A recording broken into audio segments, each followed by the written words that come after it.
gonna get personal.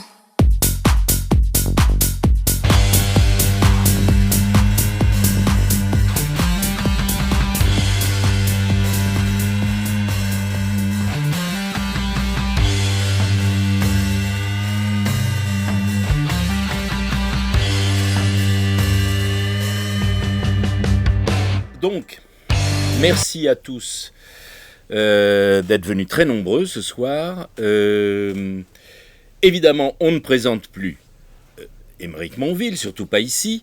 Néanmoins, je me mets exceptionnellement en scène pour le présenter, mais surtout pour présenter le livre que nous faisons découvrir à certains ce soir ou redécouvrir à d'autres, parce que ce livre, tout simplement, a marqué notre première rencontre.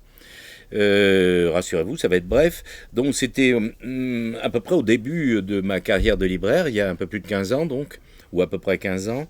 J'avais découvert ce livre par ailleurs, dans une autre librairie où j'étais en train d'apprendre ce métier. Et dès que j'ai eu l'occasion de le mettre sur mes tables de libraire, une fois devenu libraire, eh bien, je l'ai mis en pile.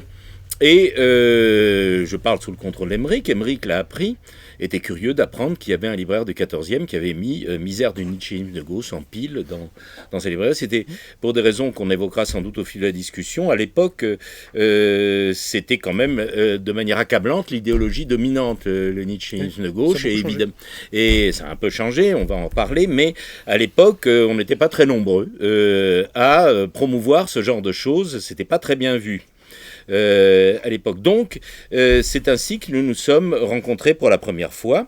Et alors, j'étais donc très content de voir ce livre qui avait été publié, comme vous le savez peut-être, ou certains le savent, chez Aden, qui a un peu disparu, qui avait un catalogue superbe d'ailleurs, malheureusement, y compris... je crois qu'ils sont toujours en activité. Mais enfin, on aimerait bien à ce moment-là qu'ils rééditent le Staline de Losurdo, mais enfin, on aura sans doute l'occasion d'en reparler aussi.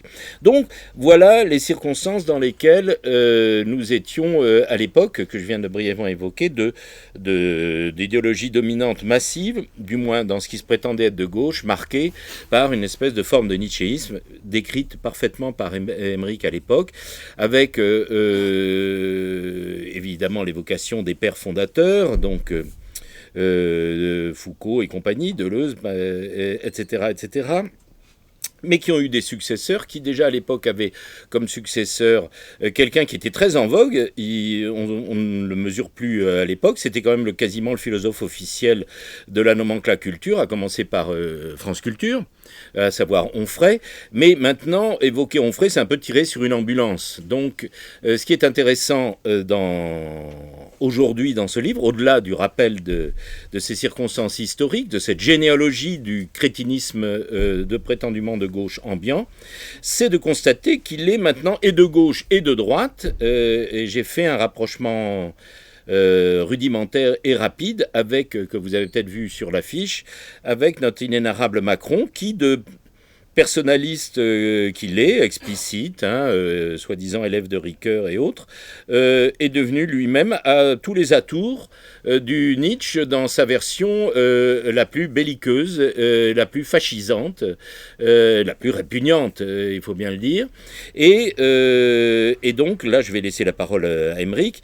Pour moi, c'est l'occasion de montrer à quel point cette école a fait école. Elle marquait déjà une dégradation considérable de l'appareil idéologique, notamment français, à l'époque, donc il y a 15-20 ans, et ça ne s'est pas arrangé depuis. Donc là-dessus, je passe la parole à Aymeric. Oui, merci de faire le lien avec la situation actuelle, et c'est vrai que le président Macron a beau se dire un disciple de Ricoeur, il est, pour arriver à ses extrémités atomiques, disons, je crois qu'il est tributaire d'un air du temps qui est évidemment marqué par une certaine fascisation. En republiant donc ce livre il y a une quinzaine d'années, donc il était aux éditions Aden, mais j'ai demandé en fait de reprendre les droits dessus pour pouvoir il est en train d'être traduit d'être publié, il est déjà traduit en anglais et en espagnol. Et je me suis donc j'avais besoin évidemment de reprendre les droits sur ce livre. Et surtout, bon, c'est tout à fait bizarre de reprendre un livre qui a été fait il y a 15 ans. Mais en même temps, comme je travaille actuellement sur la French Theory, je dis bien la French Theory, je le dis exprès en anglais, pas pour faire un anglicisme, c'est pas la théorie française évidemment, ça ne résume pas tous les penseurs français, mais c'est le moment où, à partir duquel on décide de prendre un certain nombre de penseurs français, de les acclimater de l'autre côté de l'Atlantique et d'en faire une idéologie, de prendre en plus ce qui chez eux a de plus anti-marxiste. Il est évident que le nietzschéisme de gauche a fait partie vraiment de l'arsenal. Ça a été une des, peut-être même la colonne vertébrale, à mon avis, de toute cette French Theory. Et donc maintenant que je travaille avec un professeur de philosophie à l'université Villanova qui s'appelle Gabriel Roquil et que je vous recommande, qu'on travaille un peu sur les conséquences que ça a eu, je crois que je vois mieux un petit peu à quoi ça a servi. En même temps, je suis dans une situation paradoxale, où il se trouve que de tous les combats que j'ai menés en tant qu'éditeur, parce que la plupart du temps je suis un modeste essayiste, mais la plupart du temps il y a beaucoup de combats que je mène en publiant d'autres personnes, je dirais que ça c'est un combat qui ne se résumait bien sûr pas à ce petit livre, mais à d'autres publications. C'est un combat que j'ai gagné. Enfin, il se trouve, je pense que c'est même le seul combat que j'ai gagné, parce qu'il se trouve, et c'est pas forcément lié à ce livre. Pour l'instant. Oui, pour l'instant, parce que c'est lié surtout à la publication de Nietzsche, le rebelle aristocratique, de Domenico Lo Sordo, qui est un immense pavé. C'est la biographie politique de Nietzsche que j'ai republiée dans la foulée. C'est lié à La destruction de la raison, qui à l'époque, c'était un livre qui n'était plus en librairie depuis 50 ans. Vous vous rendez compte ? C'était vraiment le livre tabou. Et justement à cause du nietzschéisme de gauche, à cause de beaucoup de choses comme ça. C'était vraiment un livre qu'on ne pouvait pas trouver. Quand j'ai commencé le métier surtout d'éditeur, il n'y avait pas cette diversité qu'on avait, qu'on a aujourd'hui, qui est liée un petit peu aussi à des conditions de marché, enfin tout simplement, qui n'est pas forcément non plus une chose parce que c'est tellement anarchique que c'est pas forcément, ça ne garantit pas une pérennité peut-être de la production. Mais en tout cas, c'était véritable. Il y avait vraiment des livres, c'était impossible de les avoir, impossible de les trouver. La destruction de la raison, évidemment avec sa partie la plus intense, qui est la partie consacrée à Nietzsche par Georges Lukács, était absolument introuvable. Donc il y avait ça. J'ai republié un livre d'un disciple de Lukács très, très fin, parce que c'est un grand spécialiste aussi de l'ontologie en fait, matérialiste. Il s'appelait Wolfgang Harish, ça s'appelait Nietzsche et ses frères. Et c'est encore une autre version de Nietzsche. On pourra parler un petit peu des versions marxistes de Nietzsche. Tout ça, ça a été fait dans à peu près la même période. Et je crois d'une certaine manière qu'après, c'était plus possible de parler de Nietzsche de la même manière. Et je crois il me semble que c'est une idéologie qui a commencé à complètement flétrir, enfin à s'étioler. Aussi, malheureusement, pour diverses raisons. Déjà parce que il y a eu une baisse de niveau, donc des gens qui lisent facilement de la philosophie, c'était un philosophe populaire, enfin aussi parce que c'est agréable à lire. Parce que du point de vue littéraire, c'est quand même un des grands moments de la littérature germanique. Voilà, exactement, voilà, c'est ça. Puis un grand philologue aussi, donc avec une portée... aussi parce qu'il y a moins cette lecture populaire, c'était un philosophe populaire, mais il y a peut-être moins cette lecture-là. Puis aussi parce que nietzschéisme de gauche, je ne sais pas si on peut encore dire qu'il existe une gauche en France. Et en même temps, bon... Le nietzschéisme de droite, c'est-à-dire le prendre véritablement au sérieux d'une certaine manière, c'est ce qu'il demandait. Le vrai nietzschéisme. Nietzsche demandait qu'on le prie au sérieux. Il a toujours dit, quand je parle moi de surhomme, on a essayé de penser à une sorte de poète, alors que moi je pensais à une sorte de César Borgia ou à la brute blonde, etc. Il a toujours demandé à ce qu'on le prie au sérieux. Et bon, mais ce nietzschéisme de gauche, effectivement, n'est pas encore à l'ordre du jour, parce qu'on est quand même dans un processus où on ne peut pas toutes ces droites qui rivalisent aujourd'hui. Ou alors ces gauches qui sont en fait impérialistes, qui veulent en fait actuellement qui poussent à la guerre. Oui, droite de gauche, voilà. Bon, on est passé vraiment à une autre étape. Donc c'est vraiment un livre, je vous déconseille presque de le lire tellement il est inactuel, pour reprendre une de ces catégories.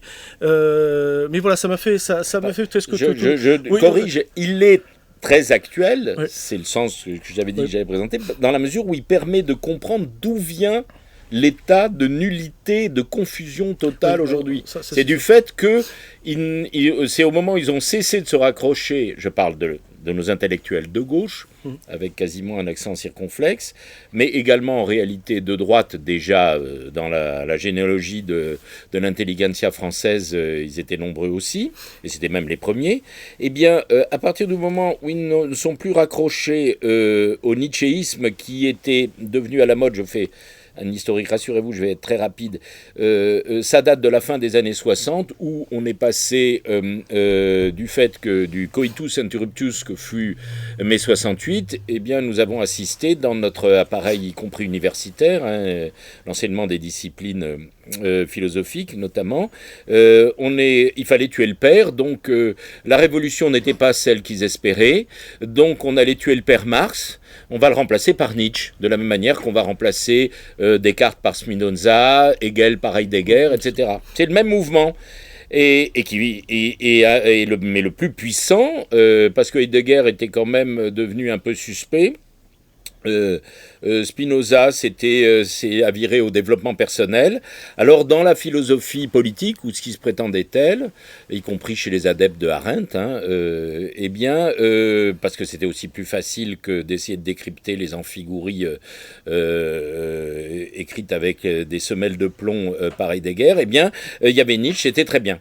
Et donc Nietzsche, c'était le commun, comme ils disent aujourd'hui, de toute cette clique d'intellectuels supposément de gauche, et c'était leur philosophe de la révolution, révolutionnaire, le rebelle aristocratique, comme a écrit Domenico Losurdo, qui a donné ce titre-là à son livre sur Nietzsche.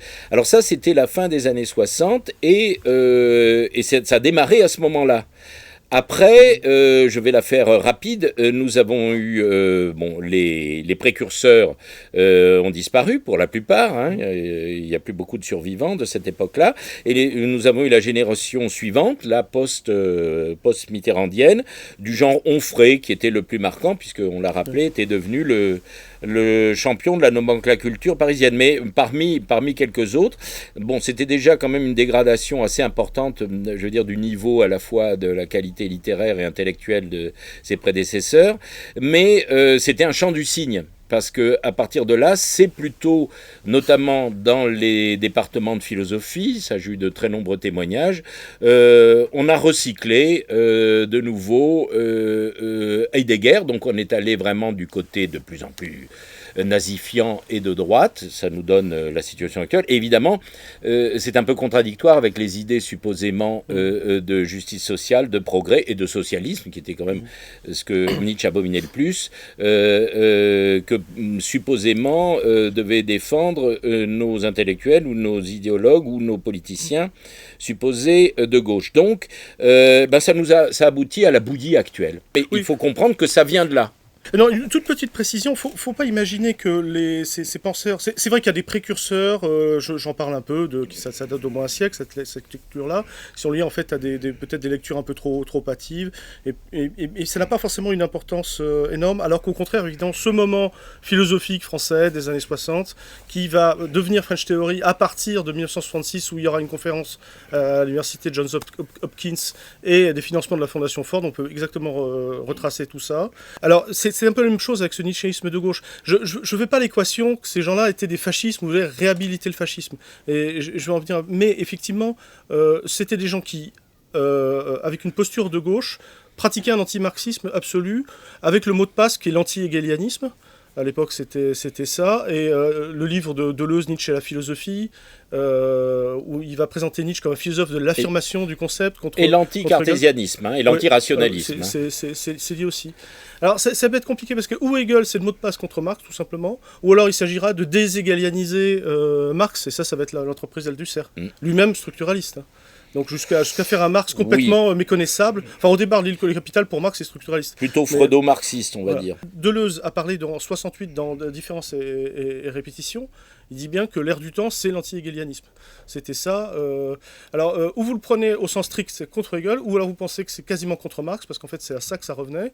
Alors, il est évident que ce n'est pas forcément pour assumer le fascisme, je ne leur fais pas ce procès-là, je n'ai jamais fait cette équation, et évidemment c'est ce qu'on me renvoyait dans la figure en me disant vous faites une lecture Jlanovienne où Nietzsche est un pré-fasciste, donc voilà, etc. Donc les gens qui le lisent, donc les gens qui se disent de gauche sont en fait des fascistes retournés. J'allais dire, il y a quelqu'un qui faisait ça, il s'appelait Luc Ferry, avec le Renault, c'est La Pensée 68, mais eux, que de toute façon, comme le communisme égale le fascisme, tout ça c'est totalitaire, et donc si il y avait un Nietzschéisme de gauche et un heideggerisme de gauche, c'était des penseurs totalitaires et le tour était joué.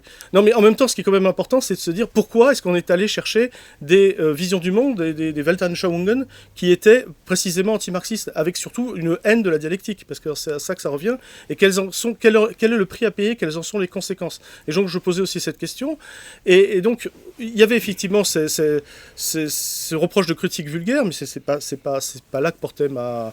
Il y a aussi des gens qui me disaient vous voulez nous l'interdire de lire. Au contraire, je demandais précisément qu'on le lût. Et ce Nietzsche, on demandait justement qu'on le prenne au sérieux. Et précisément, ce qui était intéressant, c'est qu'il y avait toute une mythologie pour accréditer en fait cette vision nietzschéenne de gauche avec des véritables lectures complètement en porte-à-faux qui portaient en fait sur de véritables mensonges, notamment la falsification de la sœur. Et ça, Losurdo, en fait, à partir du moment où il a fait cette grande étude, il a montré que la sœur toute nazie qu'elle fut, toute membre du NSDAP qu'elle fut, on a les photos où elle reçoit Hitler, elle lui donne la canne de Nietzsche, etc. Toutes les archives Nietzsche étaient financées par le Troisième Reich. On sait que Hitler a offert à Mussolini au Gran Sasso les œuvres complètes de Nietzsche, tout ça c'est bien documenté. Mais évidemment, ça ne prouve pas que Nietzsche était membre du NSDAP, il est mort bien avant. Hein. D'une certaine manière, les passages les plus terribles de Nietzsche, là où il dit qu'il est un philosophe pour l'avenir, qui prépare de grandes guerres, vont peut-être même au-delà d'une certaine manière de ce qu'a été le nazi, si c'est possible.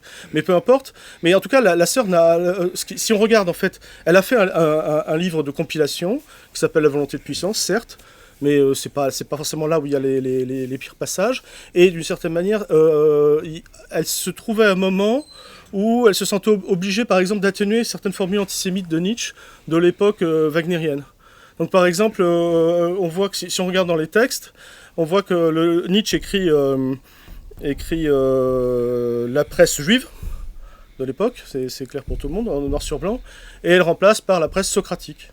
Pourquoi socratique ? Parce que déjà, vous savez, dans la naissance de la tragédie, vous avez cette équation, finalement, qui reprend un peu les préjugés d'Aristophane. Hein. Avec Socrate, c'est déjà le début de la fin, c'est les plébéiens dans la cité, enfin, c'est les basses classes, et tout ça, c'est déjà... Le christianisme, qui est déjà une religion déjà sémite, etc., qui nous amène à la Révolution française. Donc d'ailleurs, on comparait... moi, à l'époque, on avait par exemple les chiffres de vente de la généalogie de la morale qui se vendaient à 30 000 exemplaires par an, qualifié de livre génial par Michel Onfray. C'est comme un livre où il dit que ce sont les Juifs qui sont à l'origine de la Révolution française. Vraiment, on pourrait voir le complotisme actuel sur le monde aux choses. Et à l'époque, ils se vendaient 400 exemplaires du Capital. C'est une époque où les gens lisaient beaucoup plus. Alors je ne sais pas combien ils s'en vont par. Alors je sais que c'est une lecture beaucoup plus exigeante, on ne peut pas comparer. Hein. Le fait de feuilleter la généalogie de la morale dans son bain et étudier le Capital, chacun sait qu'il faut au moins 1 ou 2 ans pour lire le Capital en entier. Bon, mais simplement, ça montrait bien qu'il y avait quelque chose qui se passait. Mais justement, il s'agissait de dire, mais pourquoi est-ce que vous êtes aussi anti-marxiste ? Il s'agissait de leur dire où vous voulez aller. C'est vrai que l'injure de fasciste, au sens où Barthes disait la langue des fascistes, ne prouve pas grand-chose. Elle a desservi la gauche par son aspect trop rapide, trop caricatural. Aujourd'hui, d'ailleurs, j'ai vu une pétition dans Libération pour Luciano Canfora qui est attaquée par une ex-fasciste, enfin, ou une admiratrice de Mussolini qui s'appelle Giorgia Meloni, qui est présidente du Conseil italien, et qui la signe en justice, tout simplement parce qu'il lui a dit qu'elle était néo-nazie dans l'âme. Mais malheureusement, cette pétition visait en fait à le défendre d'une manière très très large. Donc évidemment, c'était contre cette espèce de répression politique. Mais ce qu'ils n'ont pas dit, et peut-être qu'ils ne pouvaient pas le dire, mais il faudrait le dire aussi, que c'est que Luciano Canfora c'était pas le plaisir de traiter de fasciste Meloni, c'est une évidence, c'est simplement mettre une équation. Elle appartient au parti fasciste, elle faisait l'éloge de Mussolini, son parti, il y a la flamme tricolore, c'est la flamme qui est sur le tombeau de Mussolini, tout le monde sait ça. Bon, mais simplement, lui, il faisait l'équation avec l'Ukraine. Avec les néo-nazis ukrainiens, elle disait les néo-nazis, donc en fait ce qu'il disait, c'est l'équation avec le fait ne vous étonnez pas qu'elle soutienne les néo-nazis ukrainiens. Donc c'est ça qui est important, c'est pas de traiter les gens de fascistes, etc. C'est pas, ça n'a jamais été mon point de vue. Je voulais dire, c'est presque malheureusement il faut le regarder en face le fascisme parce qu'il revient. Je voudrais juste préciser un petit truc pour les plus jeunes générations, il faut comprendre qu'à l'époque, notre critique vis-à-vis des adeptes de ce nietzschéisme prétendu de gauche, il y avait même des prétendus marxistes parmi eux, il y en a peut-être toujours d'ailleurs, mais pour bien comprendre l'ambiance et la conséquence sur aujourd'hui, de la même manière, il était fortement contesté et même c'était prétendu, là aussi c'était une insulte, une injure, un mensonge de stalinien que de prétendre qu'Heidegger était nazi, ou l'avait été. Or, malheureusement, ce sont deux faits, encore une fois, des faits têtus, comme on dit, qui petit à petit ont fait leur chemin, malgré tout. Et il y a eu l'usure du temps par rapport aussi à la French Theory. Alors à propos de la French Theory, il faut quand même, pour clarifier aussi, encore une fois, la raison pour laquelle, ce que vous explique Émeric, mais aussi la raison pour laquelle je dis qu'il faut lire ce livre, pour ceux qui ne l'ont pas lu, pour comprendre pourquoi on est à l'origine de ce qu'on subit maintenant, enfin on subit, ou en tout cas qu'on peut observer et qui est accablant, c'est que la French Theory, à la fois son contenu post-nietzschéen et plein d'autres choses, et son mode de développement, de construction, de fabrication sociale, l'aller-retour entre les départements de littérature française les plus pointus, puisqu'au départ c'était plutôt les idées de Derrida, grammatologie, déconstruction, etc., qui vont dans une confusion totale être mélangées avec celles de Deleuze, Foucault, Dieu sait quoi, et c'est cette espèce de bouillie qui va nous donner la French Theory américaine, revenue en France, en y incluant les idées de Butler, le genre, toutes sortes de choses. Oui. Et bien de la même manière, ça nous a produit, par exemple, pour une actualité très récente, je dis récente parce que c'est en train quand même de s'effondrer, mais à peu près sur le même mode qui a vu s'effondrer la French Theory, le wokisme, l'intersectionnalisme, dont plus grand monde ne parle aujourd'hui, mais souvenez-vous, il y a à peine un an ou deux, c'était encore la grande mode. Mais c'est exactement le même mouvement idéologique, la même vision de classe, les mêmes déterminations, et la racine, l'origine, c'est cette époque-là, et au cœur de tout ça, on retrouve ce fameux nietzschéisme de gauche. Oui, alors peut-être une précision d'un point de vue strictement méthodologique. Ce qui va intéresser Foucault, par exemple, c'est l'aspect généalogique. Non plus les contradictions d'histoire, mais le fait que, de manière plus purement subjective, je vais chercher tel ou tel précurseur, je vais faire ma propre histoire, je vais rentrer de manière subjective dans les catégories historiques. Ou alors, par exemple, vous avez effectivement, avec Derrida et Deleuze, on insiste sur la différence pour soi-disant sortir du totalitarisme. Justement, il y avait précisément une... Oui, c'est important. Mais l'idée de totalitarisme est très liée voilà, aussi parce que Hegel, c'est soi-disant totalitaire, alors qu'en fait, il s'agit de penser justement sous l'angle de la totalité, c'est pas la même chose. Mais justement, il pensait la catégorie donc, de différence pour complètement blasonner, en fait, sur toujours l'autre, etc. Mais sans comprendre... sans comprendre qu'il s'agit évidemment d'une dialectique. Dans la dialectique marxiste, bien sûr, l'être, c'est l'ensemble des rapports sociaux, donc c'est difficile de faire un fétiche de l'identité, puisqu'il est déjà un ensemble de rapports. Et en même temps, vous avez la dialectique de l'abstrait et du concret, vous avez la dialectique du sujet et de l'universel. Par exemple, l'argent, qui est à la fois un concret, un objet concret et un universalisable, qui contient un rapport. Donc la logique même du marxisme, vous ne pouvez pas rester sur des identités. C'est pour ça que justement, à la fois, évidemment, quand des gens sont attaqués sur leur propre identité, on peut comprendre que d'un point de vue strictement justement républicain, on les défend, parce que c'est en ça qu'ils sont presque assignés à devoir se défendre si on les assigne à telle identité. Mais précisément, on a ce devoir aussi d'universel. Et puis de toute façon, tous les gens le reconnaissent à partir du moment où ils sont dans une lutte concrète pour des conditions sociales. Et donc c'est ça qui était en jeu. C'est pour ça que, par exemple, la CIA, là vraiment pour ne pas la nommer, qui d'une certaine manière a été la première à voir la cohérence de ça. Le second, c'est Michel Kouska. La première, c'est la CIA. Il faut quand même le reconnaître ce mérite, parce que dès 66, on est 6 ans avant Néofascisme et l'idéologie du désir, ce très très grand livre contre Deleuze, à partir de lequel Kouska part après sa grande thèse, où il parle, c'est la grande critique de la French Theory dès l'époque en fait. Lisez les livres, car ils sont sur les tables de votre libraire. Mais justement, donc toute cette cohérence interne, c'est de voir qu'effectivement, il y a une politique identitaire de l'Empire. un peu comme vous savez maintenant, on aime bien l'Autriche-Hongrie, parce que c'était un pays complètement réactionnaire, mais justement, il y avait toute cette espèce d'émiettement de peuple, d'ailleurs, qui n'était pas du tout content de cette situation, mais peu importe, c'est un peu le modèle. Et d'ailleurs, ce que Macron a de commun aussi avec Nietzsche, enfin, malgré le fait que malgré son esprit personnaliste, c'est l'Europe. Nietzsche est un grand penseur européen, mais il veut une Europe des maîtres, une Europe des seigneurs, une Europe non démocratique. C'est exactement... Là, le Reich de Milan. Voilà, si Nietzsche a été précurseur, c'est aussi vraiment sur cette question. Donc évidemment, donc voilà, blasonner sur la différence censée être une sorte d'antidote au totalitarisme, et pour justement ne jamais bloquer sur un moment de la dialectique, en fait. De même qu'on bloquait sur la dialectique négative, on refusait la négation de la négation. Donc il faut toujours éviter en fait le moment du collectif, en fait, parce que tout ça, vous avez trop de Hegel dedans, trop de Marx dedans. C'était ça, ça a des conséquences qui sont extrêmement réactionnaires. Ce que je veux dire, mais je passe pas par le raccourci, c'est des fascistes.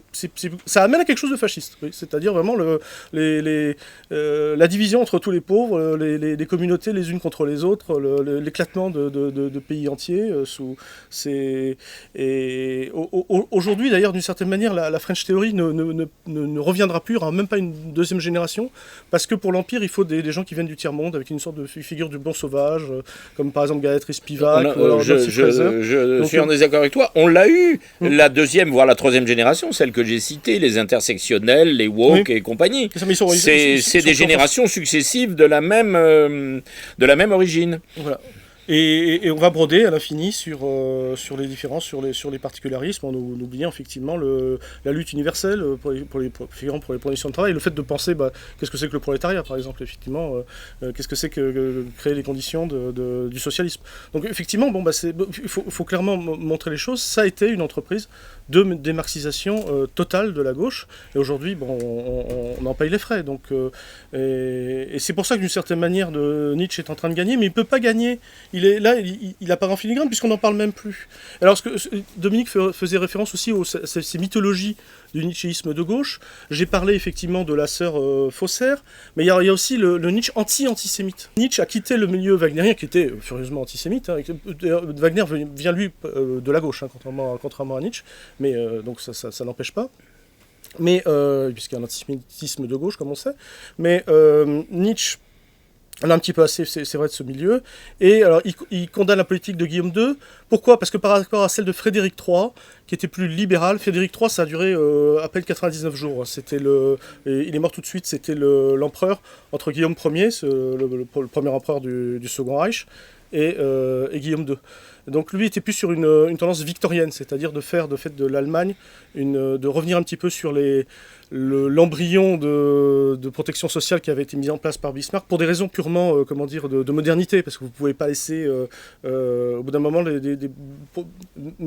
prendre des mesures de santé pour les travailleurs, ça évite par exemple des contaminations, ou alors vous avez un embryon de pension, de retraite. Pour des raisons de productivité, voilà, exactement. Voilà. Bon, mais Guillaume III, dans les milieux de Frédéric III, il y avait surtout des milieux libéraux qui voulaient justement, en même temps, plus libéraliser même par rapport à l'armée. Moi, vous savez, c'est quand même la Prusse qui a unifié l'Allemagne. Et alors Guillaume II, lui, au contraire, revient un petit peu à l'esprit bismarckien. Et Guillaume II, lui, joue sur l'antisémitisme. Donc quand il parle de son beau-frère, effectivement, qui ne supportait pas, quand il parle de Guillaume II, c'est ça le parti antisémite qu'il veut faire fusiller. Mais encore faut-il comprendre ce que ça voulait dire à ce moment-là. Et vous avez des passages où il dit ça serait fantastique des passages de la fin de Nietzsche où il dit ça serait magnifique qu'on marie en fait des gentilshommes prussiens avec des femmes juives parce qu'ils ont le goût de la banque, etc. Donc on ferait une surrace. Enfin, c'est peut-être sortir de la haine des juifs, mais c'est pas sortir du racisme, c'est pas parler de ce genre de catégorie. De manière assez simple dans l'actualité, pour donner un exemple proche, là encore des jeunes générations. Vous en avez un exemple récemment, c'est la manière dont, fondée sur une soi-disant érudition, pris très au sérieux par beaucoup de gens, Zemmour a été nous expliquer que, je prends ça comme analogie avec l'argument du Nietzsche antisémite, et bien que Pétain avait protégé les Juifs, etc., etc. Il fallait à peu près le même type d'acrobatie rhétorique pour interpréter les textes absolument à l'envers, mais en faisant ça, à partir des sources historiques, le camarade Zemmour et tant d'autres, je dirais de droite comme de gauche, et de droite et de gauche, comme dit Macron, eh bien, il s'inspirait d'une méthode issue d'ailleurs de l'époque que nous venons d'évoquer, French Theory. Althusser en était le promoteur principal, qui était la lecture symptomale, qui consistait à non pas seulement lire entre les lignes, mais ne pas hésiter à faire dire le contraire de ce que disaient les textes à l'auteur, en disant que c'est ce qu'il voulait dire en réalité, mais qu'il ne pouvait pas le dire pour X raisons, notamment psychiques ou autres. Et donc, bien, là aussi, ça aussi, cette méthode à la Zemmour, qui consiste à dire exactement des contre-vérités absolument monstrueuses et évidentes, sur fond de tout ce qu'on voudra, complotisme, populisme ou tous les vocables à la mode aujourd'hui, eh bien, on avait exactement la même chose dans les milieux prétendument de gauche pour sauver ou pour trouver des alibis ou même des arguments favorables aussi bien à Nietzsche qu'à Heidegger par exemple et quelques autres.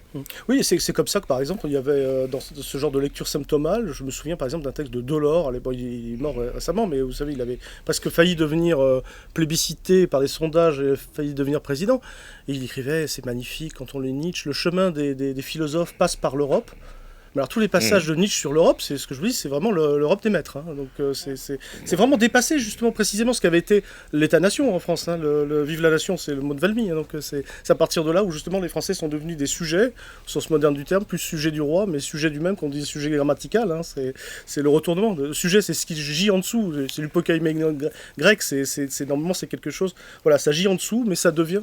Au contraire, maintenant, quand on dit soyez sujet de vous-même, c'est pour ça qu'il y a eu d'ailleurs aussi ce fameux procès sans sujet, puis le fameux sujet sans procès, quand on parle d'Althusser, puisqu'il n'a jamais subi de procès. Ça, c'était la blague qu'on faisait sur lui.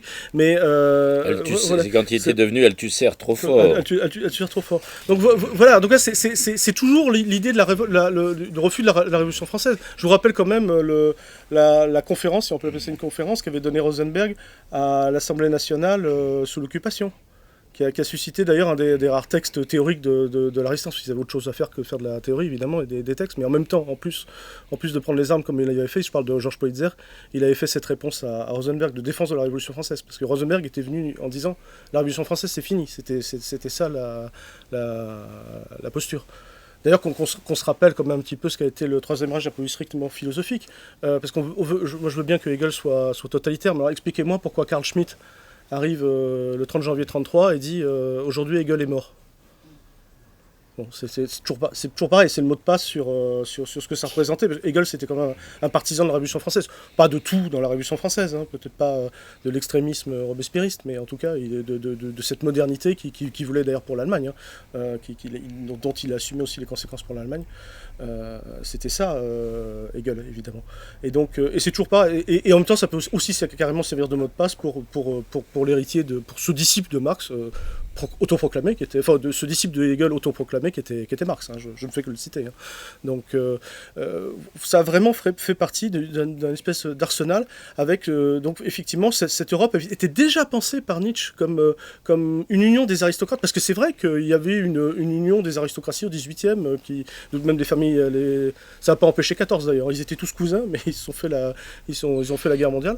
Mais oui, effectivement, c'est à ça qu'ils pensaient. Bon, effectivement, je préfère plus l'Europe des humanistes du XVIe siècle. C'est sûr que c'est plus une référence. Au-delà de cette actualité européenne de Nietzsche, oui. Si tu veux rajouter quelque chose, après on va passer la parole au public. Je voudrais insister sur une autre actualité qui est d'ailleurs très liée. L'actualité européenne, évidemment, c'est une actualité électorale. Donc, je vais en revenir à notre actualité aujourd'hui, qui justifie la petite image détournée que j'ai mise comme affiche. Je veux dire, la deuxième affiche où j'ai détourné, j'ai mis la tête de Macron sur une photo célèbre de Nietzsche et simplement du fait de la posture qu'il a prise dernièrement et qui est relativement récente, en expliquant que justement, si on comprend bien comment on est passé de ce nietzschéisme de gauche, entre guillemets, et la forme d'humanisme qui était derrière, et comment on est passé comment on a permis à quelqu'un comme Macron de faire sa transition de personnaliste bontin en nietzschéen quasiment absolument affirmé dans toute sa force. Il faut rappeler quand même que la photo, c'était l'époque où Nietzsche tapait du pied pour d'ailleurs souhaiter rallier les forces du Kaiser pour aller casser du communard, ces saloperies de rouges socialistes français. Et c'est pour ça qu'il se montrait en uniforme avec sabre à la main pour montrer qu'il était capable aussi de leur montrer de quel bois les surhommes se chauffaient. Et une toute petite parenthèse là-dessus, sur l'argument des Nietzschéens de gauche, c'était de dire comme Derrida, Nietzsche a dit tout et son contraire.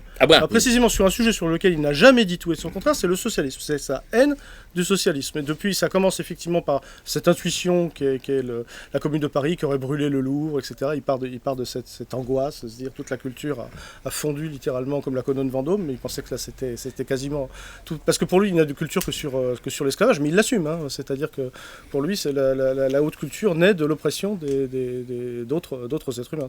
Elle est fondée sur l'otium, fondée sur l'esclavage. Enfin, son modèle est évidemment antique. Oui, il s'est jamais contredit là-dessus, mais pour plus soyer sur ce que tu viens de dire, Foucault, à l'époque, revendiquait y compris évidemment son nietzschéisme, en expliquant que comme Nietzsche, il revendiquait le droit de se contredire. Alors à partir de là, ça devenait un petit peu compliqué de débattre sérieusement, puisqu'il n'y avait plus de logique, ni que le principe de contradiction n'avait plus de valeur dans un débat. Alors, je termine là-dessus avant de passer la parole au public. Donc, il faut bien comprendre que c'est tout ce que vous allez trouver les racines méthodologiques, heuristiques qui vous permettent de comprendre cette mutation, cette transition, comme on dit, c'est le mot à la mode depuis quelques années, y compris transition de genre de Macron, personnaliste nietzschéen clairement fascisant, et on comprend que c'est l'antisémitisme et la slavophobie quasi patrimoniale de Nietzsche, qui après avoir servi jadis la croisade de nos nations civilisées contre le judéo-bolchevisme, là c'est la période Deuxième Guerre mondiale, et même déjà à la fin de la Première. Alors slavophobie, non, il ne l'était pas parce qu'il revendiquait de ses origines polonaises, non mais en tout cas, il y en a qui se chargeront de le faire après. Voilà, l'antisémitisme et la slavophobie, donc... Il faudrait compléter, mais j'essaye de faire court, on pourra en débattre tout à l'heure.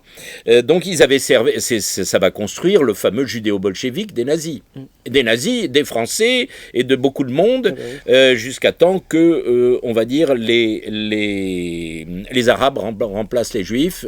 Ça, c'est la période moderne. Quant aux bolcheviques, ils sont toujours bolcheviques, sauf qu'ils sont toujours russes, mais ils sont plus communistes. C'est ça le problème. Donc c'est là que ça coince un peu.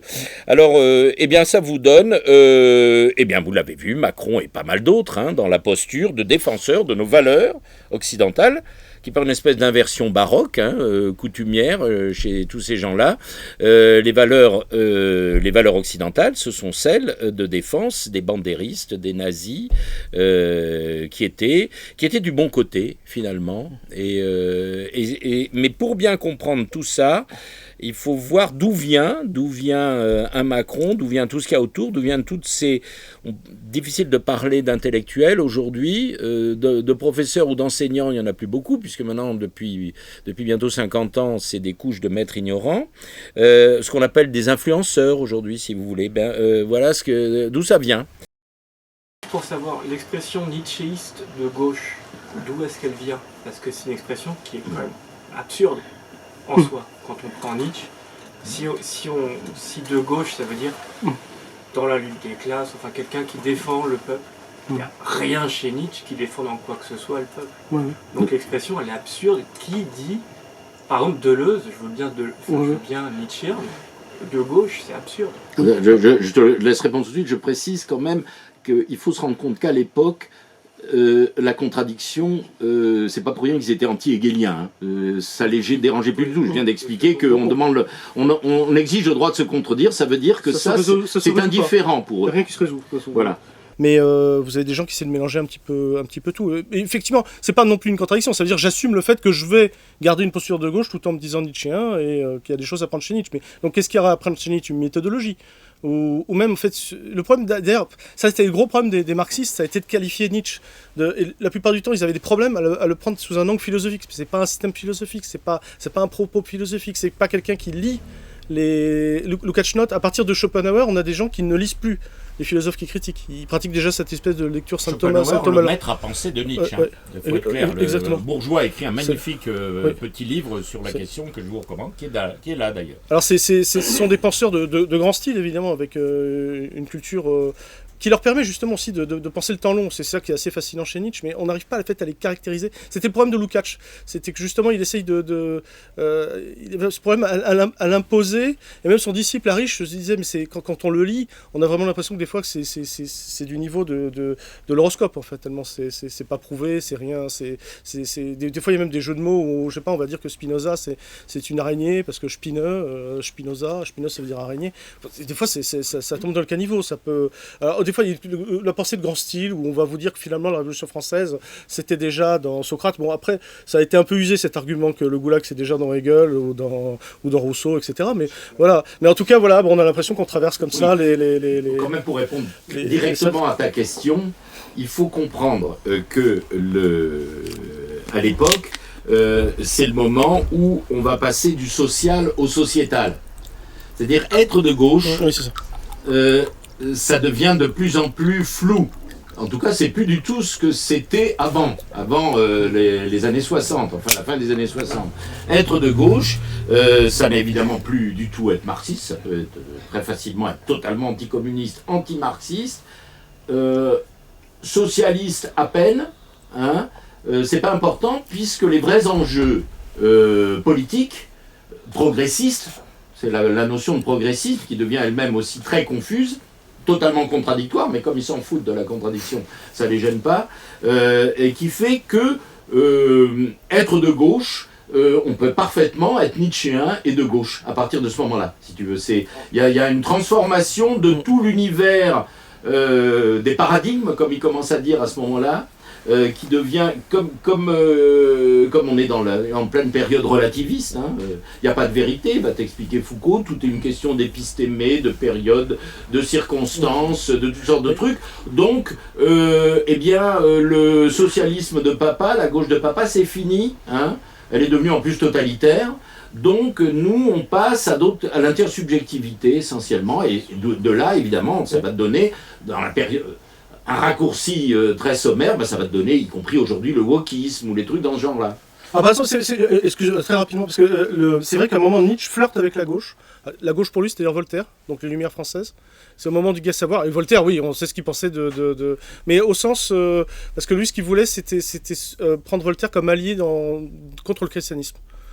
Donc, et voilà, ce que je voulais dire par rapport à ce fait d'avoir du mal à le caractériser, avec le Sardou, on résolvait les difficultés, parce qu'il l'a pris comme penseur totus politicus. Et il faut quasiment l'analyser mois par mois, parce que c'est le plus grand penseur réactionnaire de tous les temps. Déjà, il faut lui rendre hommage, parce que ces gens qui me faisaient cette espèce de contresens de dire vous nous empêchez de le lire, c'est pas vrai, justement, précisément, on en montre toutes les conséquences.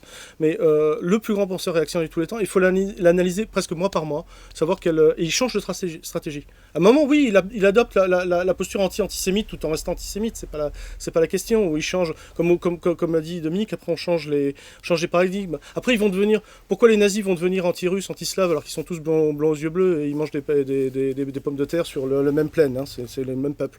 Pourquoi ils décident ça? Tout simplement parce que les Russes ont fait la révolution de 17, donc ils ont dégénéré racialement. On peut tout faire, c'est des idéologies irrationalistes, donc vous pouvez tout changer, vous pouvez changer les paradigmes, ou les boucs émissaires changent, etc. Donc voilà. Mais donc ce sont des penseurs politiques qui ne s'arrêtent jamais, qui font des liens, effectivement, généalogiques, précisément. mais de philosophie. Ce que je veux dire, c'est que si vous faites une politique de l'identité comme prétendent le faire les French théoriciens pour en fait diviser, pour mieux régner, parce que moi je suis évidemment pour la libération de la femme, qui a été constamment appuyée par le mouvement ouvrier. Je vais te passer tout de suite la parole. Il y a David qui voulait poser une question.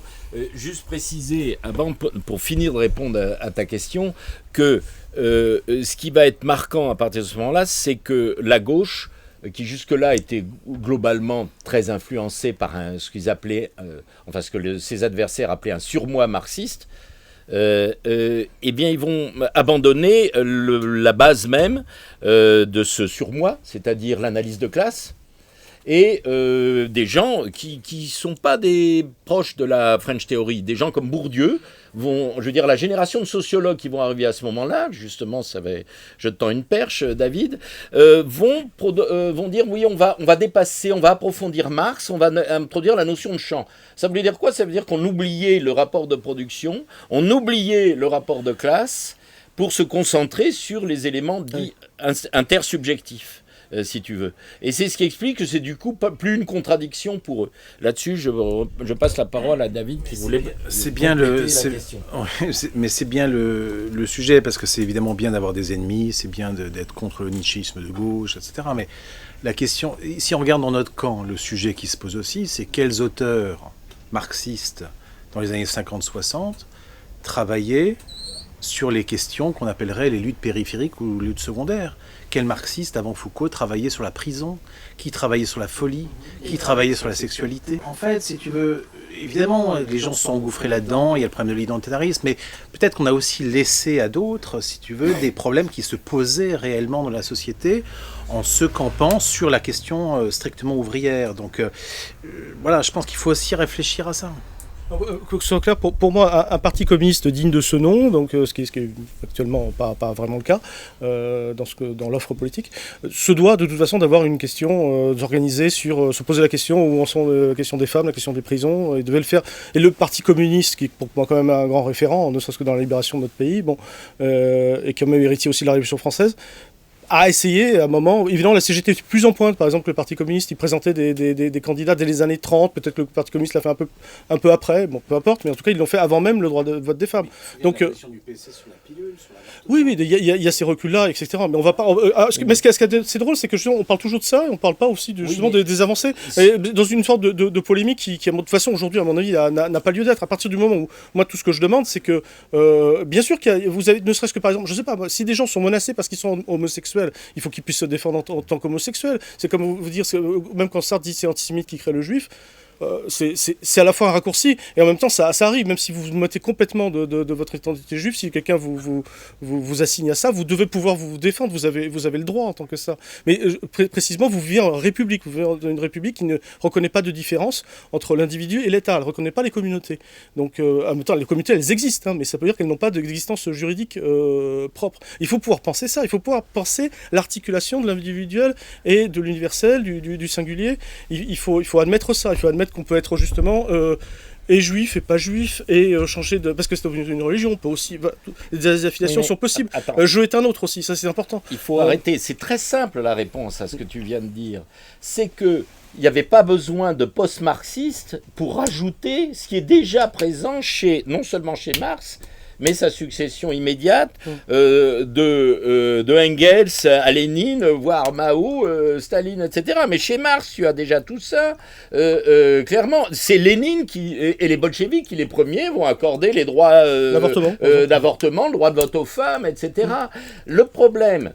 Je vais pas faire une espèce de querelle historique. Le problème, c'est que ce qui a basculé à ce moment-là, c'est que l'heuristique marxiste, de la science marxiste, quand tu dis notre camp, notre côté, c'est le marxisme, est matérialiste d'une part, mais d'autre part, fait une analyse de classe, part du rapport de production. Ces gens-là vont évacuer le rapport de classe, et si s'était posé cette question dans le droit fil de la manière dont les marxistes, à commencer par Marx lui-même, et quelques autres après, à commencer, y compris Lénine et pas mal d'autres, se sont posés et ont résolu ces questions à leur époque de la manière dont elles se posaient, c'est-à-dire en partant des rapports concrets, matériels, objectifs, et de l'exploitation, et non pas de la domination, de l'exploitation qui était faite de l'homme par l'homme, de la femme par l'homme, etc.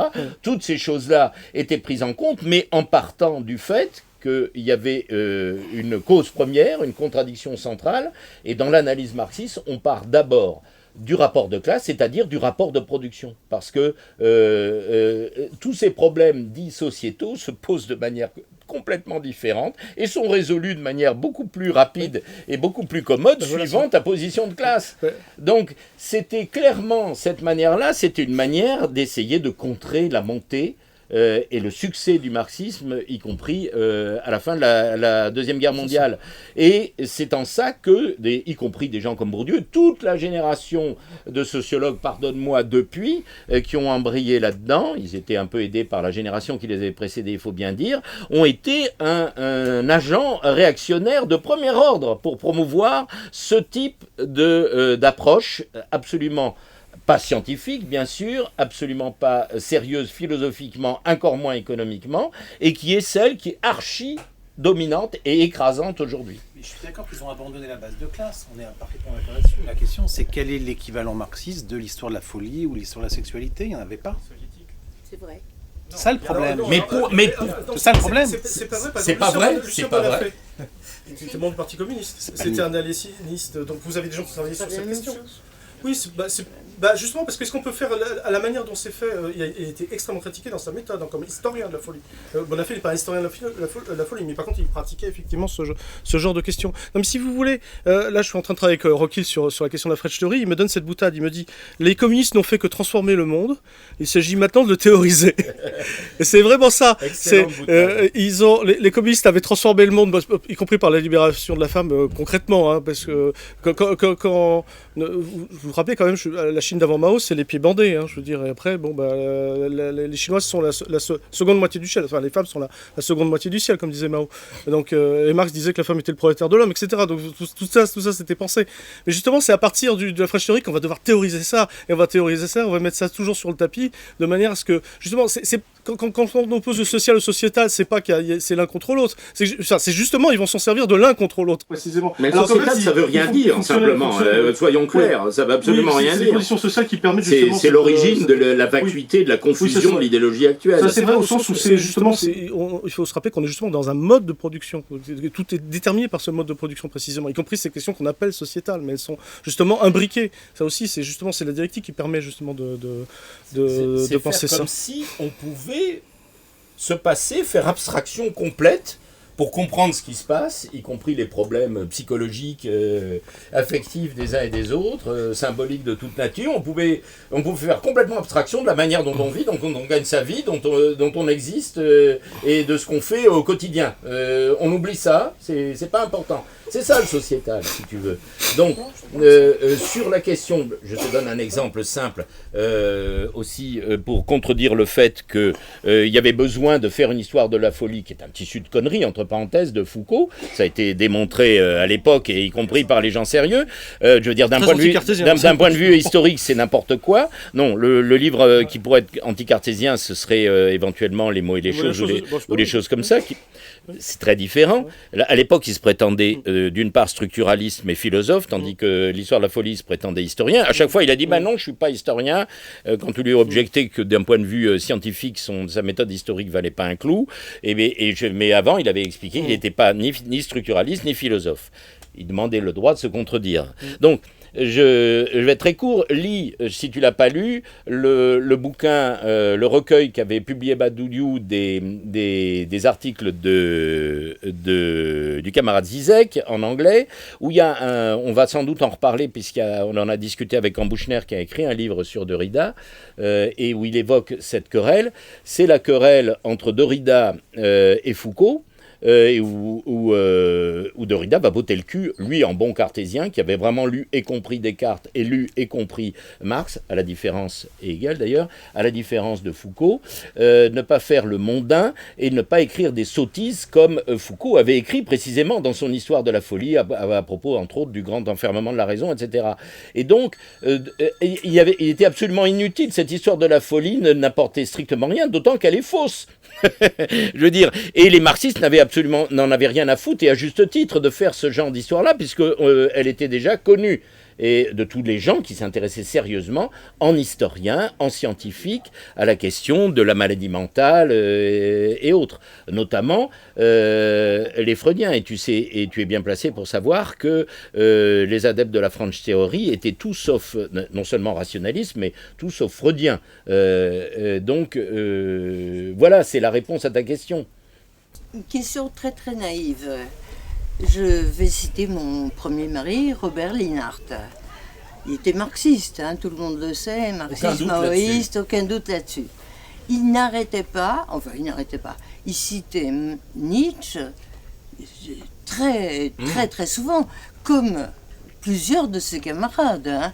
Donc, il savait très bien... C'est son côté spontanéiste. Attends, tu me donnes tout de suite la réponse, hein, gauchiste, spontanéiste, bon, je sais, tous les adjectifs que j'ai sur le dos, mais qu'est-ce qu'il explique? Et c'était pas un connard, hein, Robert, enfin, il est toujours vivant. Ça l'est toujours. Mais, ça n'est toujours pas. Mais pourquoi ces intellectuels, là, on n'est pas Foucault, Deleuze, machin, l'anti-Oedipe et compagnie, hein. Pourquoi ces gens-là qui était marxiste, avait cité Nietzsche comme des références d'un point de vue philosophique. Tu vas me répondre Non, mais je vais te répondre très rapidement. Tu as donné la réponse dans le livre que tu as publié, La Simca Rouge. Il avait quand même comme psychanalyste... Il n'était pas le seul à citer Nietzsche. Non, mais je veux te dire, dans son cas, tu parles du cas de Robert. Parlons de son cas. Comme exemple. Quel était son problème? Eh bien, il est tout à fait lié à ce dont nous venons de parler, et de manière... Et tu en sais quelque chose, hein, je ne vais pas... Lisez le livre de Nicole, l'établi, où on raconte l'épisode de ce qu'il fabrique sur le conseil de Guattari. Donc, tu as la réponse à ta question. Il y a un courant très anti-hegelien. Donc il y a les passerelles avec Deleuze, il y a les passerelles avec cette ère du temps. À cause de l'Althusser. Non, ça on peut pas lui reprocher de toute façon que ça fasse partie de la culture, surtout d'un philosophe de formation, donc c'est pas du tout le problème. Mais par contre, non, cet anti-hégalianisme, cette anti-dialectique, ça marquait tous les althussériens, et donc une partie de ce courant maoïste. Je ne sais pas dans quelle mesure il en tirait toutes les conséquences, où il allait à ce point-là. Mais ça marquait l'époque, et finalement ça n'allait pas plus loin que ça. J'ai pas dit que ces gens-là étaient fascisants ou quoi que ce soit, simplement ils déségalianisaient.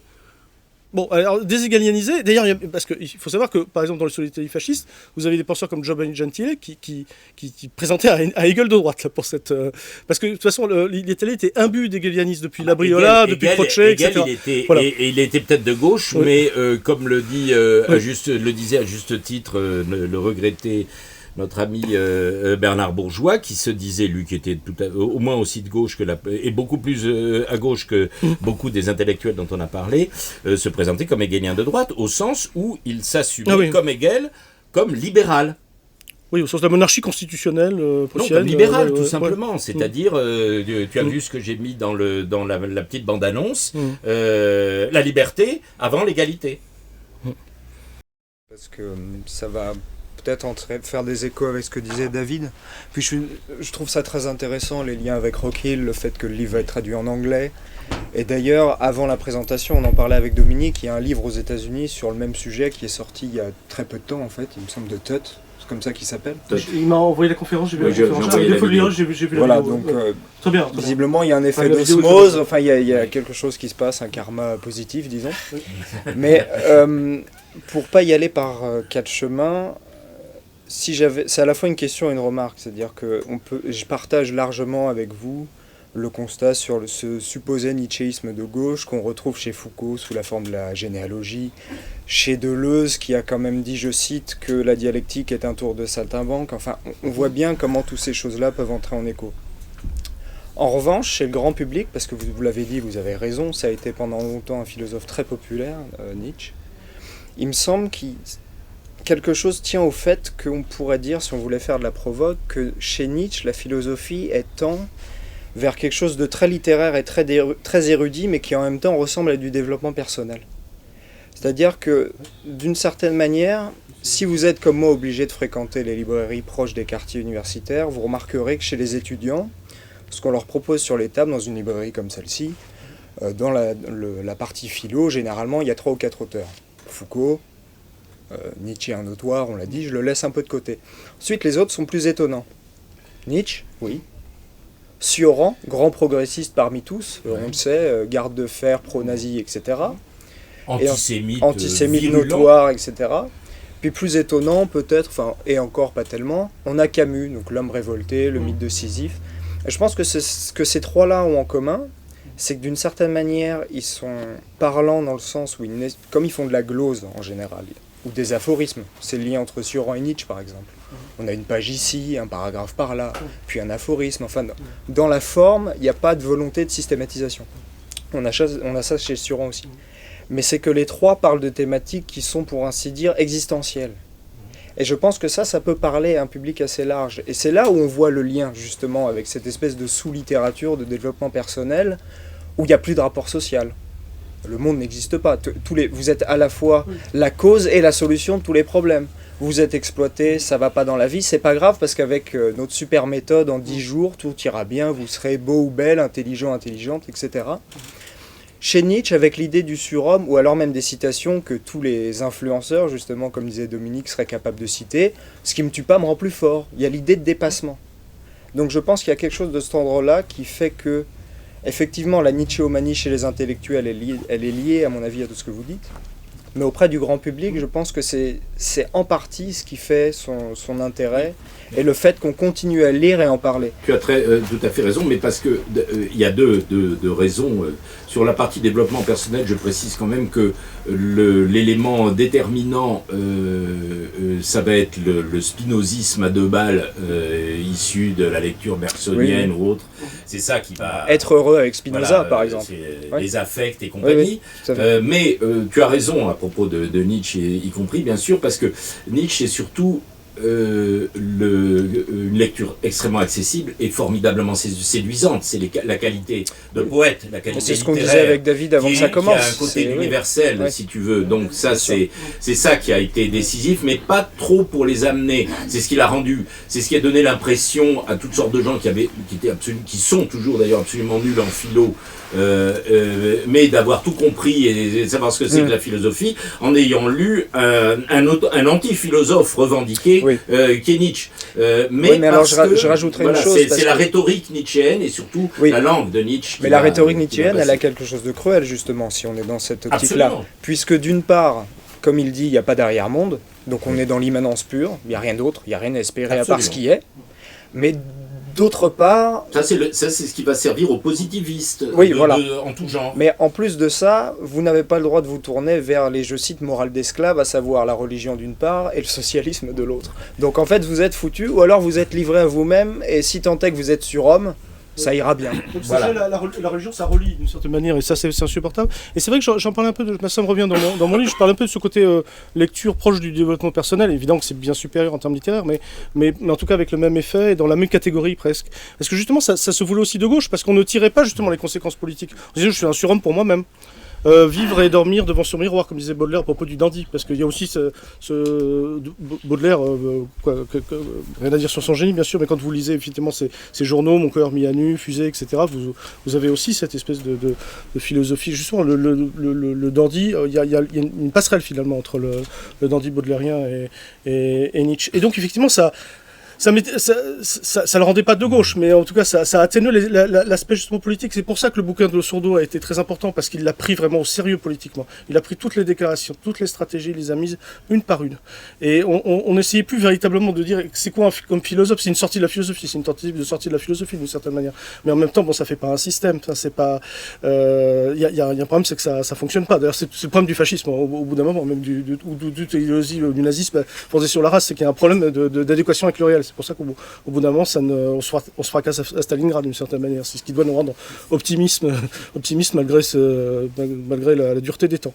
Mais voilà un peu toute la suite. Citer l'anarchisme, parce que justement, en fait, c'est être un anard de droite d'une certaine manière. Le dandisme, c'est une bonne référence, puisqu'on a ça chez Oscar Wilde, par exemple. Qui lui était socialiste. Qui lui était socialiste, mais un peu anarchisant et très individualiste. Mais le dandisme, il va plutôt prendre celui de Kierkegaard ou de gens comme ça. Peut-être, mais il y a dans les deux cas l'individualisme, qui à mon avis séduit des types comme Victor Serge, par exemple, qui a écrit un Nietzsche. Donc Oui, c'est à mon oui, avis oui, ce qui le fait faire son aussi, intérêt ouais. chez les anards. C'est-à-dire que oui, ok, on est socialiste, on est de gauche, mais en même temps chez Nietzsche, il y a en germe cet individualisme ultra étroit qui fait que je peux revendiquer ma spécificité. quoi. Anard, c'est typiquement l'anard de droite, voire Oui. d'extrême droite, Ouais. Nietzsche. C'est caricaturalement même. Et c'est en même temps un bonapartiste qui soutient le Reich allemand. Enfin, voilà, c'est ça. C'est ça aussi. Il a une destinée pour chacun et en même temps, à la fin de sa vie, il fait en sorte, il dépense des fortunes pour que tous ses livres soient. Il en écrit 6 par an. Il joue même en bourse pour obtenir, pour les faire diffuser. Il veut que ça soit une pensée mondiale. Il a une visée politique. Donc je sais qu'il y avait très peu de monde à son enterrement, mais Marx pareil, mais en tout cas il savait que de toute façon il aurait il serait interprété qui serait le penseur du siècle à suivre. Il se posait des questions. Je vais te laisser conclure, mais j'annonce que je vais remasteriser, comme on dit maintenant, toute une série de vidéos que j'avais faites parce qu'elles étaient sous Dailymotion, je les ai faites il y a longtemps, et en rapport avec notre discussion d'aujourd'hui, pour élargir le sujet, puisqu'il est bien d'actualité, y compris d'actualité européenne, donc politique du moment, aujourd'hui. Parmi celles-là, j'en ai revu quelques-unes, et en particulier le Nietzsche de Badiou, qu'on a fait avec Badiou, où il y a beaucoup d'aspects en rapport, y compris avec ce que vient de dire, où Badiou conclut en disant que Nietzsche ne cherchait pas à démontrer ou à prouver quoi que ce soit, à donner une connaissance quelconque de type scientifique ou autre, se revendiquait absolument anti-philosophe d'ailleurs, mais était surtout préoccupé d'être entendu, qu'on l'écoute. Et alors, vous verrez, ceux qui ne l'ont pas vu, vous pouvez la trouver déjà sur le site, mais je vais la mettre sur YouTube parce qu'il y a beaucoup plus de gens du coup qui regardent. Badiou explique ça très bien. Mais vous comprenez bien que c'est un peu comme quand Nietzsche se dit que tout va se jouer s'il est vraiment reconnu par la marchande des 4 saisons. Et il ne faut pas prendre ça à la rigolade. C'est d'une profondeur extrême, au contraire. C'est beaucoup plus intéressant que les grandes vaticinations de Zarathustra sur le fait qu'il est le précurseur de sa propre prophétie, etc. Il y a des choses splendides, hein, mais vous comprenez bien, c'est l'épuration de tout ça, Nietzsche, et non pas la réaffirmation de tout ça. Il faut apprendre auprès de celui qui, au terme d'une vie tout de même chargée, pleine d'œuvres formidables, etc., se soucie absolument de savoir ce que pense de lui la marchande des 4 saisons. Il faut aussi être de ce côté-là. Et en politique, c'est un point capital. Vous vous souvenez que dans nos brefs échanges préalables, on avait évoqué le fait, enfin j'avais évoqué le fait, vous évoquiez le fait que Nietzsche se présentait finalement comme le philosophe des valeurs. Et c'était un clin d'œil, je disais, oui, quasi contemporain, un petit peu postérieur à Marx, qui lui va être le philosophe de la valeur. Donc ça c'était ma première question. La deuxième, comme ça va aller très vite, c'était retour à votre incipit, à votre présentation de votre propre réception de Nietzsche, votre intérêt pour Nietzsche, qui est justement le problème de la réception de Nietzsche, donc en quelque sorte, et c'est le problème politique. De comment, au fond, d'un point de vue philosophique, vous avez tout de suite fait le distinguo essentiel entre philosophie et antiphilosophie, mais manifestement, les Nietzschéens, aussi bien que les anti-Nietzschéens, ne le font pas du tout. Voilà, c'est pas une forme interrogative, mais ce sont des questions. Oui. Alors, sur le premier point, d'abord, il faut quand même bien voir que moi, je ne crois pas du tout que Nietzsche soit un philosophe des valeurs. Au sens usuel du mot valeur. Il est un philosophe de la transvaluation de toutes les valeurs. C'est ça la formule. La transvaluation de toutes les valeurs. Donc ce n'est pas du tout l'évaluation ou le remplacement de valeurs par d'autres valeurs. C'est pas de ça qu'il s'agit. Il s'agit d'aller au-delà de la valeur comme telle. Et s'il s'agissait de comparer avec Marx, je dirais, Marx aussi. Parce que Marx, il s'agit d'en finir avec la valeur d'échange, finalement, quand même. Si on donne le programme de Marx dans son sens le plus... Il s'agit d'en finir avec la dictature du marché, donc avec finalement l'abstraction de la valeur d'échange et de la monnaie. Donc moi, je peux dire, Marx, c'est aussi la transvaluation de toutes les valeurs, enfin de toutes les valeurs dominantes en tout cas, et Nietzsche c'est ça, c'est la transvaluation de toutes les valeurs, et ça n'est pas la proposition d'une valeur nouvelle, justement. Ça, on retombe aussi un peu sur votre question, ça n'est pas la proposition d'une valeur nouvelle, c'est un mouvement général par lequel en réalité l'existence elle-même va pouvoir s'affirmer indépendamment d'un repère qui serait les valeurs. Et donc, en ce sens, c'est plutôt, lui aussi, une négation de la valeur. Alors, sur ta deuxième question, moi je suis d'accord. En réalité, le Nietzsche que j'essaie d'aimer, quoi, et c'est un Nietzsche qui n'est pas celui des Nietzschéens, C'est clair. d'aucun des Nietzschéens, avec des degrés, hein. C'est sûrement pas le Nietzsche des hitlériens, mais c'est pas celui d'Onfray non plus. Mais c'est pas celui des Nietzschéens non plus. Voilà. Parce que les Nietzschéens exagèrent en réalité dans la figure des philosophes du soupçon, etc. Et ils exagèrent l'importance de la dimension critique de Nietzsche. Bien sûr, il y a une dimension critique de Nietzsche, c'est un polémiste extraordinaire, il a critiqué toutes choses, etc. Mais je ne pense pas du tout que l'intérêt fondamental de Nietzsche soit dans sa dimension critique. Voilà. À part pour les Allemands. De toute façon... Ce qu'il a critiqué le plus, au fond. Hein, Au fond, ce qu'il a le plus critiqué, c'est les Allemands.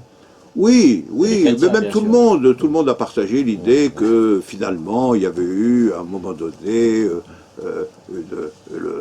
au fond, le passage de la modernité au contemporain, enfin à travers une critique fondamentale qui était aussi la critique des valeurs, etc. Tout ça est vrai d'une certaine manière de Nietzsche, mais moi je pense que c'est pas lui-même ne se considérait pas comme étant fondamentalement un critique, bien que dans la première partie de son œuvre, ça a eu une importance considérable. Et c'est l'époque où il se considère lui-même comme un élément corrosif, comme ça, un acide des valeurs sociales. Mais c'est pas le plus intéressant. Et quant aux anti-Nietzschéens, comme ils sont anti-Nietzschéens, parce que justement Nietzsche serait un philosophe radicalement critique, etc., ils sont aussi dans le sac, et je les renvoie dans la côte à côte. Et moi, je pense qu'on ne peut être d'ailleurs ni Nietzschéen ni anti-Nietzschéen. Voilà, c'est ça. Les antiphilosophes, vous ne pouvez pas considérer que le système d'appréhension les concernant, c'est d'être pro ou anti. C'est déjà être extérieur à leur pensée que de faire comme ça, parce que le seul point, c'est de savoir si vous entendez le témoignage. Et si vous entendez le témoignage, après, ouais, mais entendre le témoignage, c'est ça qu'il voulait, Nietzsche. Qu'on entende son témoignage. D'ailleurs, les dernières lettres, c'est frappant. Il écrit à la terre entière en disant, mais est-ce que vous m'entendez ? À Bismarck, même, il écrit. Est-ce que Bismarck entendait Nietzsche, vous vous rendez compte ? À la rigueur, le cheval mourant de Turin entendait Nietzsche. Là, oui, quand il dit, mais Bismarck. Et puis même, il écrivait à tout le monde, et on sent bien que c'était pas pour leur dire j'ai un programme. Ça, il dit, mais est-ce que vous m'entendez ? Est-ce que vous entendez ce que je dis ? Voilà. Et il écrivait de façon désespérée, et quand il s'est convaincu, je pense que c'est sur le malheur final, ça, il s'est convaincu à un moment donné qu'en réalité personne ne l'entendait. Les derniers moments sont ceux où vraiment il s'est convaincu qu'en tout cas la marchande des 4 saisons de Turin, là dans la rue, elle l'entendait, lui peut-être. Les autres auxquels il écrivait...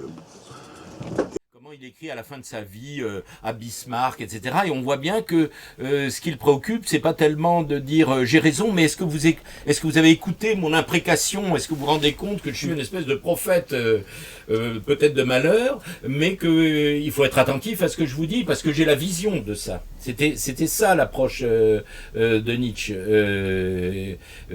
à la fois anti-philosophe, poète, imprécateur, assez cinglé quand même, y compris au sens moderne et médical du terme. Il y a qu'à voir comment il a fini sa vie.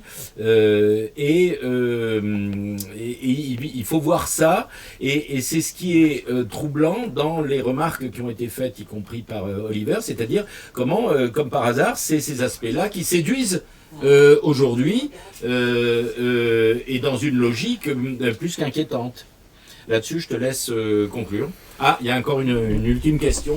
Non, mais par rapport à ce que vous disiez sur le fait qu'effectivement, il ne s'intéresse pas à la vérité, je me souviens d'avoir vu une vidéo de Dominique Pagani parler beaucoup de la santé, enfin que en fait, ce qui le préoccupait vraiment, c'était le corps, enfin le corps, On n'a pas parlé de ça, la santé, et puis aussi, il y avait par rapport à ça, je sais pas, je me souviens d'avoir Parce que sa santé était très fragile. Hein, voilà, ça le préoccupait, mais on peut comprendre pourquoi. Peut-être je sais pas, une forme de blessure narcissique aussi là-dedans, mais il y avait aussi un passage de Kluskar, je crois, dans Fondation Progressiste, où il parle du recalé, de la récré, enfin je sais plus, il y avait tout ça, un rapport au corps, à la santé, quoi. Oui, mais ça c'est effectivement ce qui parle à beaucoup de gens aujourd'hui, hein. Il y a une énorme frustration sociale dans toute une série de catégories, et y compris dans des milieux populaires ou pas populaires, etc. C'est ça te donne le public de Soral ou de gens comme ça, hein. C'est présent chez Nietzsche, mais pas que chez Nietzsche, hein. Ils étaient nombreux, mais c'est quand même assez anecdotique d'un point de vue théorique, historique et idéologique, cet aspect-là. Mais c'est vrai qu'il en parlait beaucoup, ça le préoccupait beaucoup, les problèmes de classe ou de rapport social de production, ils s'en contrefichaient complètement. À la lumière de tout ce que vous venez de dire, pour rester dans la contradiction, on aurait envie de vous poser la question, y a-t-il une postérité positive de Nietzsche? Est-ce que finalement, il y aurait quelque chose à garder de Nietzsche? Si tu me poses la question à moi, je te dis évidemment non, mais pas dans le domaine philosophique. Sur le plan de la littérature, du poème, comme dit Badiou, etc. Oui, c'est un immense écrivain, un univers artistique strictement formel alors. Absolument. Strictement formel. Esthétique. Du contenu, voilà, esthétique. Oui. Enfin, ça c'est ma réponse. Peut-être que par exemple, ces auteurs-là sont souvent des grands théoriciens de l'art et de l'esthétique. Moi, je me rappelle avoir lu le cas Wagner, je sais pas, j'ai plus aucun souvenir. Est-ce qu'il y a un apport quelconque, notable, une contribution non négligeable de Nietzsche dans ce domaine, par exemple? De Wagner, oui. J'en sais rien. D'ailleurs, Badiou a écrit un livre là-dessus sur Wagner qui va dans ce sens. Mais je pense qu'il faut... Il y a un courant dans lequel il s'inscrit et auquel il faut rendre hommage, c'est celui des philologues allemands. C'est aussi le pays de Schliemann, des gens qui ont découvert Troyes, qui ont découvert Mycène. Son élève c'était Wackernagel, tous les philologues lisent c'est Vorlesungen qui sont... Et Nietzsche, c'est quand même... C'est pour ça que c'est le plus grand des penseurs réactionnaires, c'est parce qu'il a quand même une capacité à voir les choses vraiment sur le très long terme. Alors presque, j'allais dire que tous les jugements de valeur ils sont arbitraires la plupart du temps, et on peut les inverser tout à fait. Comme je vous dis, les liaisons entre Euripide, l'esprit plébéien, Socrate, Aristophane le faisaient déjà, et c'est quand même un philosophe qui... Luciano Canfora, qui est en procès avec Mélanie, montre bien qu'Aristophane, je vais jusqu'à montrer comment on brûle carrément la maison de Socrate. Ça, c'est quasiment la maison des syndicats, là. On va jusqu'à incendier. Bon, tout ça, c'était déjà dans l'air du temps. Mais bon, lui, effectivement, il replace ça sur toute la durée, comme savaient le faire ces Allemands qui se sont emparés de l'Antiquité, d'ailleurs, dont ils n'étaient pas les héritiers, c'était pas les Romains, les Français, les Italiens, les Grecs. Ils s'en sont emparés avec une avidité, une gourmandise. Et il y a quelque chose qui reste de Nietzsche, qui est, quoi qu'on pense de la naissance de la tragédie, mais c'est quand même un livre extrêmement stimulant. Ça, je crois que... Et tout ça imprègne quand même le style de Nietzsche et la vision de Nietzsche, et la capacité à penser en grand, mais qui nous pousse, quand on veut le réfuter, à se mettre aussi à ce niveau. Par contre, effectivement, le noyau philosophique, il est absent. Donc si on veut une conclusion, tout ça est replacé dans ce que Lukács appelait la destruction de la raison. La destruction de la raison qui commence en fait avec Schelling, qui dit que, contrairement à Hegel, non, il y a l'intuition intellectuelle, c'est-à-dire un accès à la connaissance qui est aristocratique.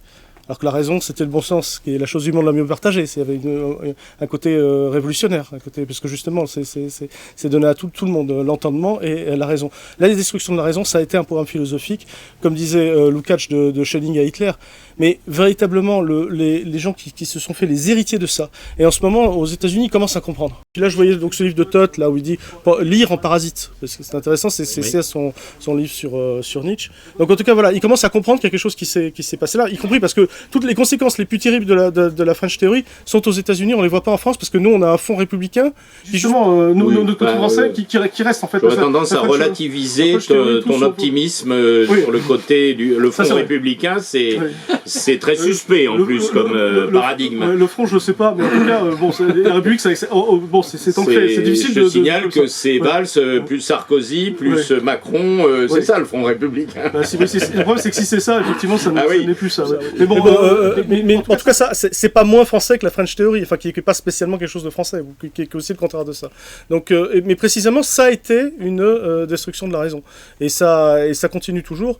Et je crois que c'est à j'ai vu qu'il y a des gens qui veulent absolument refaire la destruction de la raison parce qu'il manquerait, je crois, une postface ou quoi que ce soit, et qui dit qu'il faudrait faire une édition critique. Alors moi, je veux bien, mais je comprends pas pourquoi d'ailleurs il va pas me voir pour la faire, soit dit en passant, mais surtout, il faut la réécrire, la destruction de la raison, il faut l'actualiser. Il faut montrer la pertinence de la destruction de la raison aujourd'hui, et ça passe en grande partie par notre pays. Voilà, c'est là-dessus que je terminerai. On va y travailler à cette affaire avec des petits camarades qui sont là. Deux mots qu'a évoqué à l'instant en réponse à Andreas, qu'a évoqué Aymeric, c'est quand il parle de cette espèce de conception aristocratique de découverte de la vérité, c'est l'intuitionnisme. Vous avez la clé du débat entre le positivisme et les adeptes de la dialectique. C'est-à-dire, eux, la connaissance peut venir de manière intuitive et non pas déductive. Il y a une espèce de spontanéisme qui peut se passer de la raison, mais aussi bien de l'entendement, en réalité.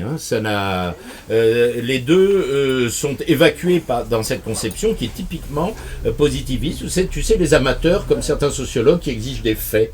Je t'en reparlerai de tes faits, tiens, tu vas voir. Donc là-dessus, mais ce sera une autre fois. Ça fait 6 mois, Justin. Je passe ta parole. Non, c'était pour rebondir sur ce que disait Aymeric, qui proposait justement un retravail de la destruction de la raison et une actualisation. Chronologiquement et logiquement, il faisait allusion à l'intervention, à la présentation par Stéphanie Rosa de son livre sur l'humanisme marxiste.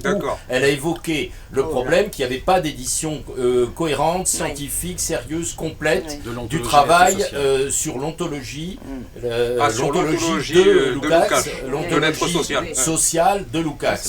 Et on lui a dit, qu'à ça ne tienne, si tu es prête à y participer, moi je connais très bien les éditions d'Elga, j'ai très bon rapport avec eux et on peut faire cause commune. L'union fait la force. C'était à ça que répondait Aymeric. Là-dessus. En tout cas, pour moi, logiquement, la critique du libéralisme libertaire de Kluskar est vraiment la suite logique de la destruction de la raison. Même historiquement. Elle s'inscrit dans la même veine critique. Elle le prend à la fin. Elle s'inscrit dans la même veine critique. Là, on a dit que pas d'autres questions, non.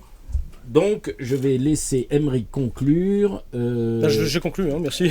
Allez, une ultime conclusion. Et avant qu'on passe sous les applaudissements, la foule applaudit pendant 30 minutes, comme le camarade Joseph, mais ce sera les dernières secondes. Donc, si tu devais conclure ce long débat et pour justifier ce que je vais dire comme ma propre conclusion habituelle, lisez le livre. Et donc... Bon, non, rapidement, non, je m'en veux même, effectivement, j'aurais dû précisément le mentionner, Critique du libéralisme libertaire. Ce qui est drôle, c'est que d'ailleurs ce livre s'appelait Rousseau ou Sartre, la modernité Rousseau ou Sartre, comme s'il y avait, c'était centré sur cette espèce d'affrontement. Et c'est vrai qu'on en avait convenu que c'est peut-être pas le plus efficace pour parler de l'ensemble de ce livre, qui se veut aussi, effectivement... Finalement, je ne sais pas si c'était pensé comme ça, mais on peut dire qu'il est un des jalons majeurs pour comprendre ce moment philosophique. Sartre, qui n'était pas du tout dans la veine des gens dont on a parlé, de la French Theory. Oui, en plus, c'est ça. C'était vraiment. C'est autre chose, c'est encore autre chose, oui, c'est vrai. C'est plutôt la morale à la Kant, c'est-à-dire, c'est encore. C'est l'envers du structuralisme, et le French Theory se présente d'abord comme post-structuralisme, en fait. C'est de là que ça. Les structuralistes sont très kantiens. Exactement. Oui, c'est bien le gros problème. C'est la séparation. Cette séparation, elle est kantienne en soi, en fait. Les positivistes, d'ailleurs, et comme tous les ennemis de la dialectique marxiste. Ils sont très kantiens, pas du tout cartésiens. Là-dessus, donc, lisez le livre et bravo à Aymeric. Merci à vous.